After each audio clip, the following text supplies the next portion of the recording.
Gloire à Dieu, que Dieu nous bénisse, que Dieu nous bénisse. Donc, on va continuer le passage de 1 Corinthiens, chapitre 14.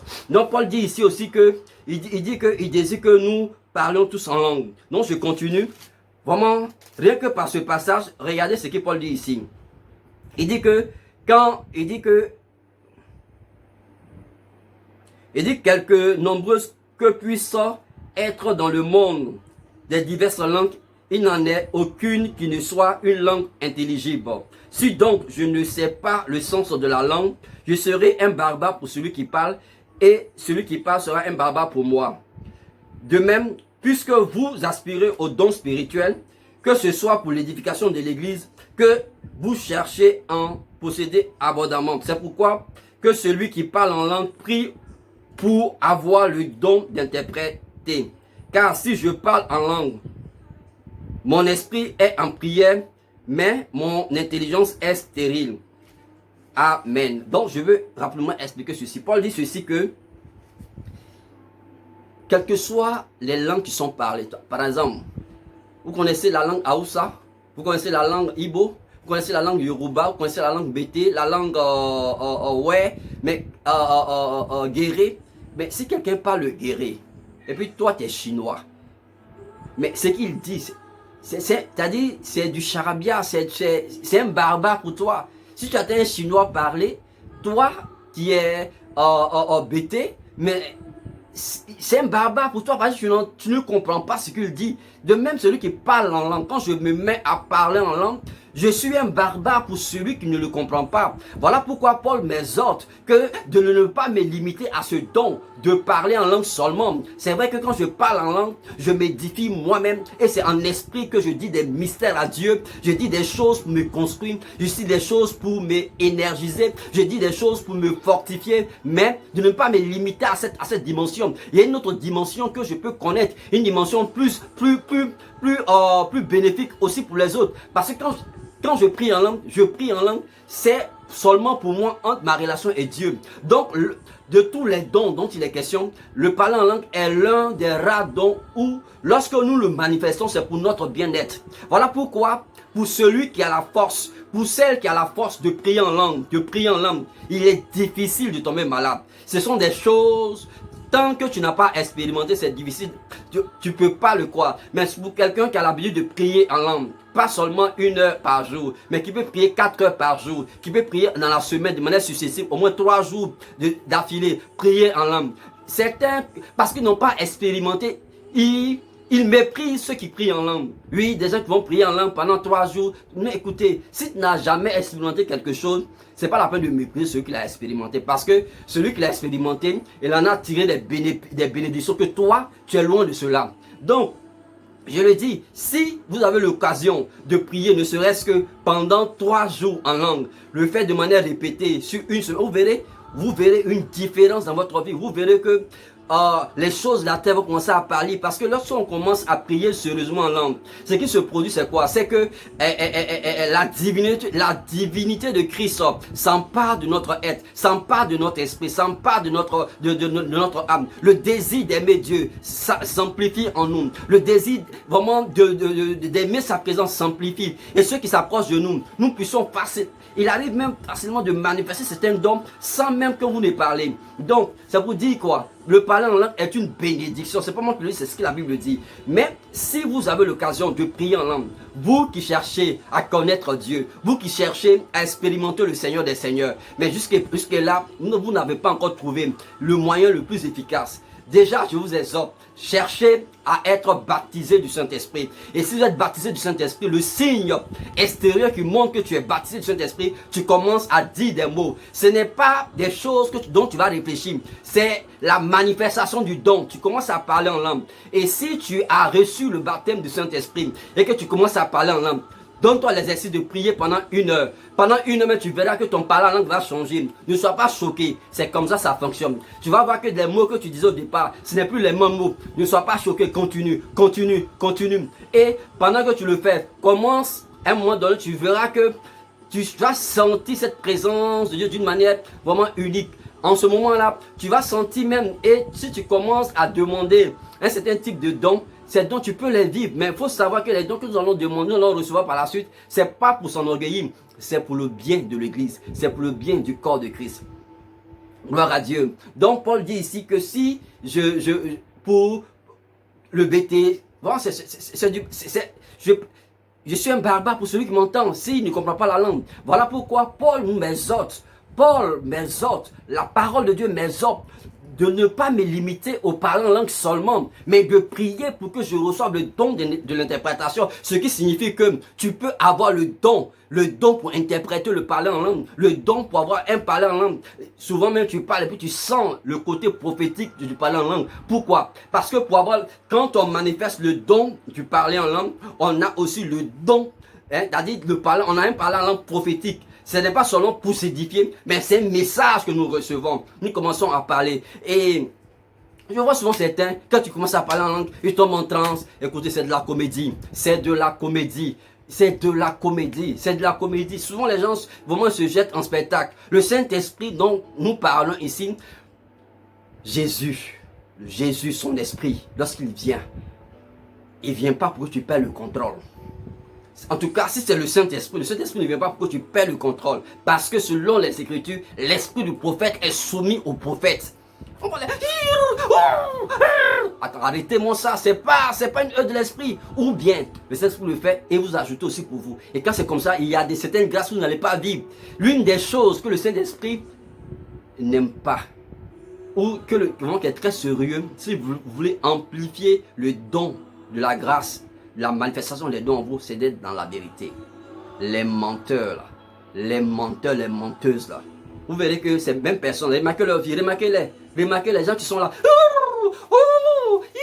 C'est les mêmes, pendant 5 ans, 10 ans, ils sont toujours au même stade, parce qu'ils ne font que mentir sur le Saint-Esprit. Ils ne font que mentir, faisant croire que le Saint-Esprit, oui, non, tu n'as pas besoin de t'agiter. Et c'est ça aussi, on est tellement dans le sensationnel. On est tellement dans le sensationnel que beaucoup s'égarent. Et personne pour dire, non, personne pour arrêter, personne pour établir l'ordre.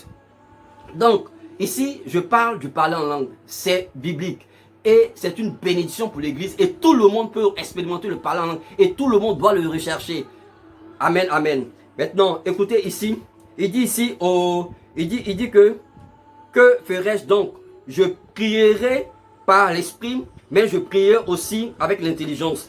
Je chanterai par l'esprit, mais je chanterai aussi avec l'intelligence. Autrement, si tu rends grâce par l'esprit, comment celui qui est dans les rangs de l'homme du peuple répondra-t-il Amen à ton action de grâce, puisqu'il est vrai, puisqu'il ne sait pas ce que tu dis. Tu rends, il est vrai, d'excellentes actions de grâce, mais l'autre n'est pas édifié. Gloire à Dieu. Paul dit ici que je chanterai par l'esprit, parce qu'on peut chanter par l'esprit, le parler en langue, on peut chanter là-dedans. Je parlerai aussi par l'esprit, mais pas seulement ça, mais je parlerai aussi par l'intelligence. Parce que quand je commence à parler en langue, ce n'est pas mon intelligence qui est en action. Voilà, on voit des gens qui demandent aux gens, répète mon parler en langue, répète. Non, écoutez, arrêtez d'induire les gens dans l'erreur. Arrêtez de mentir aux gens. L'action du parler en langue, ce n'est pas une œuvre humaine, c'est une œuvre de l'esprit. Le Saint-Esprit, c'est une œuvre du Saint-Esprit qui est déjà en toi. Le parler en langue n'est pas pour les inconvertis, mais c'est pour les convertis, c'est déjà en toi. Le Saint-Esprit qui habite en toi, c'est lui qui manifeste ce don du baptême du Saint-Esprit. Donc le don du baptême du Saint-Esprit se caractérise par le parler en langue. Maintenant, quand je continue de parler en langue, plus je parle en langue, plus je me consacre à parler en langue, ce qui se produit, c'est que j'active en moi la possibilité de me laisser remplir à nouveau. De me laisser maintenant cette fois-ci remplir plus facilement. Plus je me laisse remplir par le Saint-Esprit. Je peux, par la foi que j'exerce sur le besoin de certains dons, ces dons-là peuvent se réveiller, peuvent se manifester. Ces dons peuvent être opérationnels dans ma vie. Et ensuite, qu'est-ce qui se produit? Plus je prie, plus je suis rempli. Mais si tu es rempli, qu'est-ce qui va se passer? Ta coupe déborde. Et quand ta coupe déborde, là, le monde spirituel commence à être une distance, un danger ambulant pour le monde des ténèbres. Tant que ta coupe ne déborde pas, il faut que tu te manifestes pour qu'on sache que tu es en danger. Mais quand ta coupe déborde, non, tu deviens un danger ambulant pour le monde des ténèbres. Tu deviens un danger ambulant pour le monde des ténèbres.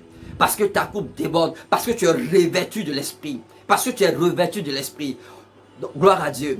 Gloire à Dieu. Donc, le parler en langue est un moyen très efficace pour me laisser continuellement être rempli de l'esprit,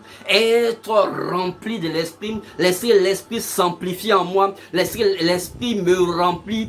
Alléluia. Donc, il est dit ici que, Paul dit que je peux parler en langue, je peux prier en langue, mais je peux aussi prier avec mon intelligence. Donc, j'ai deux possibilités de pouvoir prier. Soit je prie avec mon intelligence. C'est-à-dire quand je commence à dire, Père, je te loue parce que je t'aime. Père, je te loue parce que tu es grand. Père, je te loue parce que tu règnes dans les cieux et tu règnes dans mon cœur. Tu règnes dans mon esprit. Là, je prie avec mon intelligence. Là, je prie avec mon intelligence. Mais quand je commence à prier en langue, quand je commence à prier en langue, en ce moment-là, vous n'allez pas tout de suite, je peux me mettre à prier en langue, mais cela ne va pas servir à grand chose, parce que quand je vais me mettre à prier en langue, ça ne vous sert à rien, vous qui m'entendez. Je me fais du bien à moi-même. Non, si je me fais du bien à moi-même, voilà pourquoi la parole de Dieu recommande que chacun prie pour soi, ceux qui prient en langue, que chacun prie pour soi. Il ne sert à rien d'embêter la galerie, parler par-ci par-là, non. Vraiment, c'est du folklore. Il faut prier pour soi-même. Hein? Et c'est quand même dommage. Des gens qui n'ont pas le temps d'approfondir leur communion avec le Seigneur, qui n'ont pas le temps de passer des heures à prier en langue, c'est eux, tout le temps, tu les vois prier par-ci par-là. Arrêtez ça. Ça n'amène nulle part. Cherchez à intensifier votre communion dans un parler en langue continu, permanent, puissant, quand vous sortez sans prier en langue. Paul dit que je préfère dire 5 mots seulement avec mon intelligence et cela va édifier l'église que de dire 10 000 par mot en langue et ça ne va pas servir à quelqu'un. Je me suis moi-même édifié. Le principe de la grâce de Dieu, c'est que, ou la manifestation des dons, c'est que nous puissions, c'est-à-dire que cela se fasse pour le bien de l'église, pour le bien commun. Gloire à Dieu. Donc, Paul dit qu'il est vrai que quand je prie en langue, je rends d'excellentes actions de grâce au Père. Quand je me mets à prier en langue, voilà pourquoi il est important de prier en langue. Parce que quand je prie en langue, non seulement je dis des mystères à Dieu, non seulement personne ne me comprend, non seulement je m'édifie, mais il est dit ici au verset du chapitre 14 de 1 Corinthiens, verset 17, il est dit ici, tu rends, il est vrai, d'excellentes actions de grâce. Je rends d'excellentes actions de grâce au Père. Quelle est cette manière plus puissante, plus glorieuse de rendre d'excellentes actions? C'est en priant en langue. Quand je prie en langue, je rends d'excellentes actions de grâce. Voilà pourquoi j'exhorte, j'encourage, toi qui m'écoutes, si tu n'as pas encore le baptême, à l'instant où tu m'écoutes, reçois la puissance de cette onction qui déclenche ce baptême de l'esprit et commence à parler. Que ton français change au nom de Jésus-Christ. Que ton parler en langue se manifeste au nom de Jésus-Christ. Sois baptisé dans l'esprit au nom puissant de Jésus-Christ et commence maintenant à parler. Commence maintenant à parler. Ne t'arrête pas. Ne t'arrête pas. Reçois ce feu. Reçois ce feu. Oui, parce que le Saint-Esprit descend pour me baptiser, pour que le baptême se manifeste, le fait que je sois rempli, mais aussi un frère, une sœur ou un pasteur ou un homme de Dieu qui a cette communion avec l'Esprit, qui est déjà rempli, peut activer les dons de l'Esprit qui déjà sont en moi à cause du Saint-Esprit que j'ai reçu, peut activer les dons auxquels j'aspire déjà. Il suffit que je sois en contact avec un frère, avec un serviteur de Dieu. Voilà pourquoi, vous voyez, certaines personnes prient, reçoit, ça ne vient pas. Pourquoi ça ne vient pas? C'est pourquoi ça ne vient pas. Vous voyez, souvent on n'a pas le courage. Parce que, bon, je m'excuse, ça te choque, mais si nous prions pour activer certains dons dans la vie de quelqu'un, que ça ne marche pas, ça veut dire que toi-même là, va dans le secret, laisse-toi remplir à nouveau, et puis sors, tu vas voir, ça va marcher. Laisse-toi remplir à nouveau, tu vas voir, ça va marcher. Il y a des gens qui parlent, mon frère, ma soeur, reçoit le baptême et la personne commence à parler en langue. Il y a des gens qui lèvent le doigt, commencent à parler en langue. Oui, prions.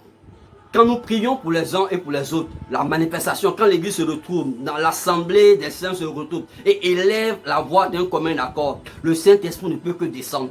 Le Saint-Esprit ne peut que descendre. Ah, oui, vous ne pouvez pas être une assemblée des saints et puis vous invoquez le Saint-Esprit, il ne va pas descendre. Vous ne pouvez pas être une assemblée des saints, vous invoquez le Saint-Esprit pour que vous soyez remplis de l'intérieur et puis vous n'êtes pas remplis de l'intérieur. Il y a un problème. Lisons bien Actes des Apôtres. Lorsque les disciples se retrouvaient pour prier, la Bible dit que le Saint-Esprit, il a dit, ils étaient tous remplis. Ils étaient tous remplis. Donc, on peut connaître cette dimension-là, de manière perpétuelle, de manière continue. Mais aussi, on peut la connaître aussi de manière opportuniste, de manière occasionnelle. Mais il est important pour toi de la vivre. On peut rester dans cette dimension-là. On peut rester dans cette dimension. Tout dépend de nous. Et Dieu a tout mis pour que nous puissions rester dans cette dimension. Puisque quand je suis rempli, l'auteur ou la source qui fait que je suis rempli, il est déjà en moi. Donc, je peux demeurer continuellement rempli du Saint-Esprit. Si je fais attention à ce que je dis, si je fais attention à ce que je fais, si je fais attention et que si je sépare ce qui est impur, ce qui est pur, si je commence à ne plus vivre dans certaine hypocrisie, écoutez, notre problème, on n'est pas encore prêt à marcher selon l'esprit. On est plutôt tenté à nous laisser guider par notre chair, par l'égoïsme, par le vouloir paraître, par l'orgueil, par l'argent. Toutes ces choses-là. Là, j'ai pas dit que l'argent par contre, j'ai pas dit que c'est une mauvaise chose. Mais quand tout ce que tu fais dans l'église, c'est comment toi tu vas avoir beaucoup d'argent. Comment toi tu vas faire pour escroquer, pour prendre de l'argent par-ci par-là. Je veux dire, quand c'est cet esprit qui t'anime, comment tu vas faire pour impressionner les gens, pour que les gens sachent que non, c'est toi l'archi-bishop. Non, j'ai pas de problème si tu es un bishop. Non, je n'attaque pas les hommes de Dieu. Mais je veux dire, l'esprit dans lequel nous travaillons, l'esprit dans lequel nous opérons, souvent fait qu'on est sec à l'intérieur. Et on n'a pas de vie à apporter à l'assemblée. Gloire à Dieu. Gloire à Dieu. Et je veux dire une dernière chose pour m'arrêter sur ce thème.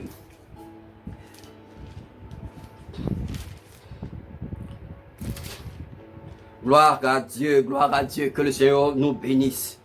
Et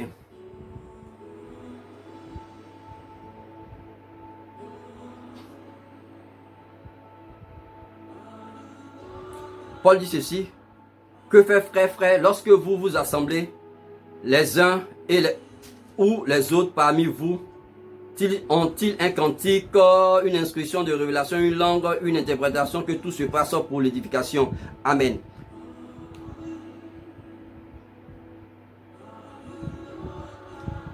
Donc, ici, ce qu'il faut comprendre, c'est que dans la manifestation des dons spirituels, il faut que tout se fasse pour l'édification de l'Église. Nous travaillons pour l'édification de l'Église, pour l'édification pour le corps de Christ. C'est ce pourquoi nous œuvrons, c'est ce pourquoi nous parlons. C'est pour l'édification de Christ.